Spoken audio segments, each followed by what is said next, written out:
So I'd like to begin by asking a few questions. Who knows if they have a wireless smart meter on their home? Okay. And who has their smartphone in their pocket right now? Great. And who's read the fine print in your owner's manual that says that the smartphone should never be within about an inch of the body?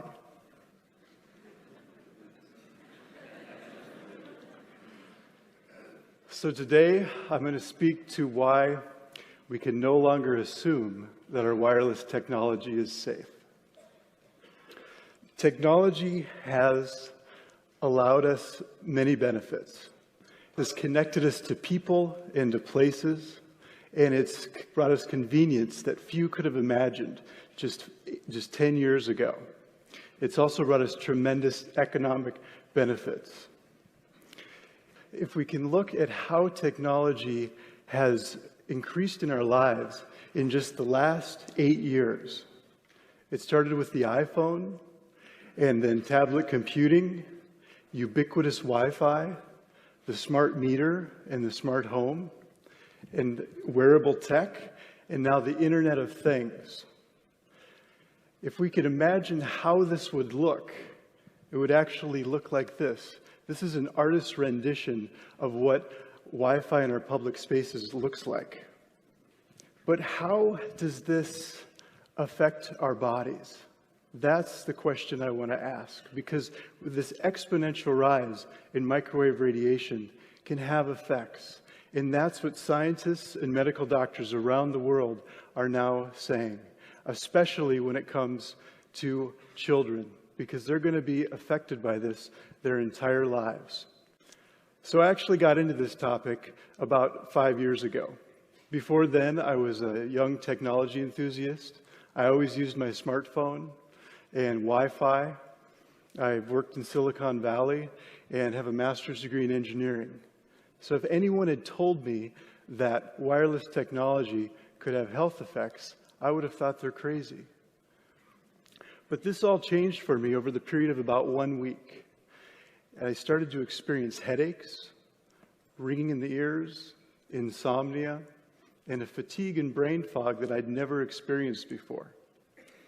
And I shared this with a colleague at work, and she said, you know, the exact same thing happened to her husband when a wireless smart meter was installed in their home.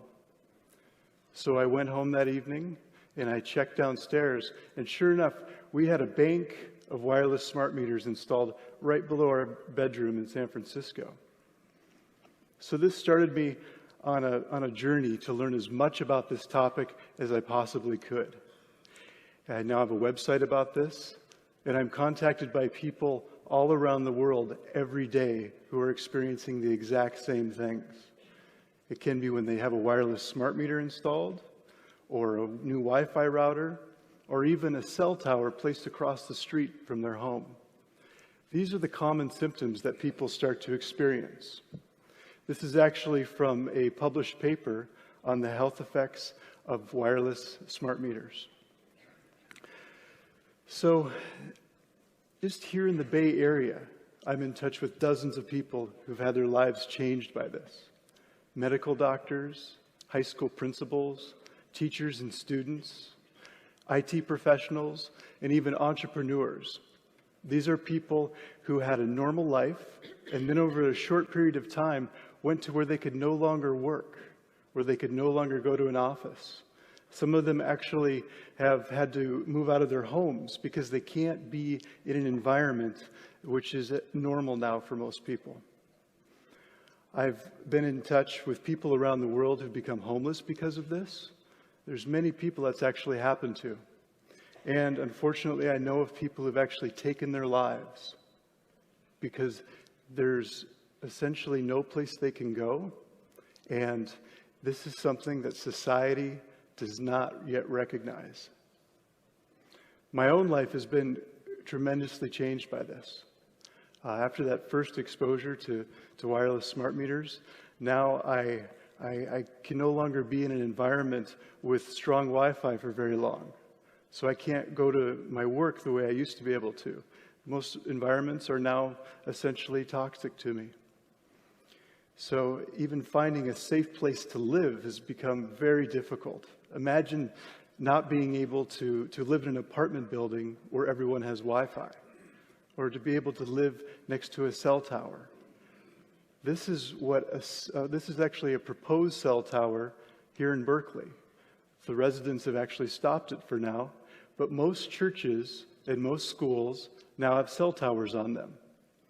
And so it exposes the people around them and, of course, the students who go to those schools. This is a cell tower in San Francisco. That brown thimble on top of the telephone pole is a cell tower. And these are being placed every couple blocks. So you could have an amazing home, and then one week a company can come and put a cell tower right outside your window. So this is something that's happening throughout the Bay Area, and it's going to be happening throughout the United States. So it makes it so that people like myself have a hard time finding a place to live, but it also is ratcheting up the exposure of the entire population. So you might be asking, perhaps some people are being injured by this, but if you're not feeling it, it's probably not that big of a deal. And I think that's a very common experience. But it's not as simple as saying that just a few unfortunate people are being affected by this. Because what the science shows is that we're all affected on some level, whether we can feel it or not. And the reason is because essentially our bodies are electric. Every cell in our body communicates using tiny electric signals. It's how our nervous system operates. So to think that we could put an exponential amount of microwave radiation into our environment and not feel effects is simply false. To illustrate this, I actually had many friends come to me when I started to experience this, and they would say, "Jeremy, are you sure you aren't making this up in your head?" And I thought this too myself at the beginning. But then a year or two later, they would come to me and they'd say, "You won't believe it, but now I'm feeling pain in my arm when I use my cell phone, or when I put it to the head, or when a new Wi-Fi router is installed." So this is something where when people have more of an exposure, more people are being affected. And it's not just headaches and insomnia. It's much more serious things, such as infertility, DNA damage, and eventually cancer. This is what the research is starting to show. And you don't have to take my word for it. I encourage you to start researching this for yourselves. If you simply Google EMF research, this is a screenshot of what you'll find. The World Health Organization is the first link there, and they actually in 2011 came out and said this wireless technology is possibly carcinogenic. And this is one of the most interesting things I've found. The Federal Communications Commission is who is supposed to be regulating wireless technology. But if you look at the regulations, they're almost 20 years old.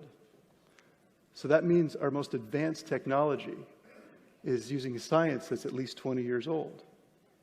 But not only that, they're based on a concept which is nearly 50 years old, which says if microwave radiation does not heat us, then it can't possibly hurt us. But there's now hundreds of studies that show that this is false. So how is it that we have a regulatory body that's not protecting the public? Well, like many issues, like many public health issues in our country, you end up having industry influencing the regulatory body. And that's what's happening here. So you have a revolving door between the wireless lobby and the FCC Commission. So that's what's happening. Plus, the science is heavily influenced by industry funding. This is a study by Dr. Henry Lai.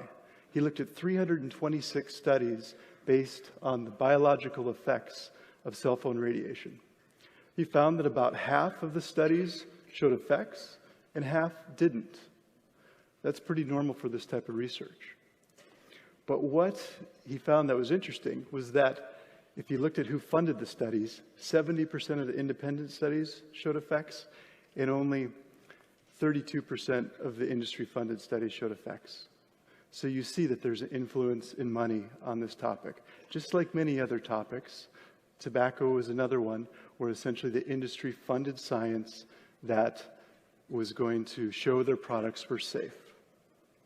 Υπάρχουν κάποιες αιτιολογίες που έχουν να κάνουν με την ακτινοβολία, ότι η ακτινοβολία ενδεχομένως να είναι βλαπτική. Είναι απολύτως λάθος. Η επιστήμη λέει ότι η ακτινοβολία είναι περίπου στο 1/5 της ακτινοβολίας που έχουμε σήμερα με το 4G.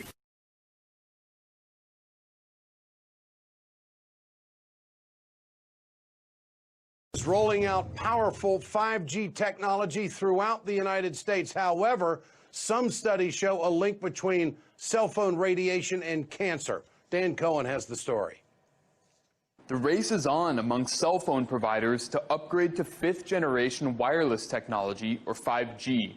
That would require installation of new equipment across the U.S., a gargantuan effort every wireless company is already working on individually.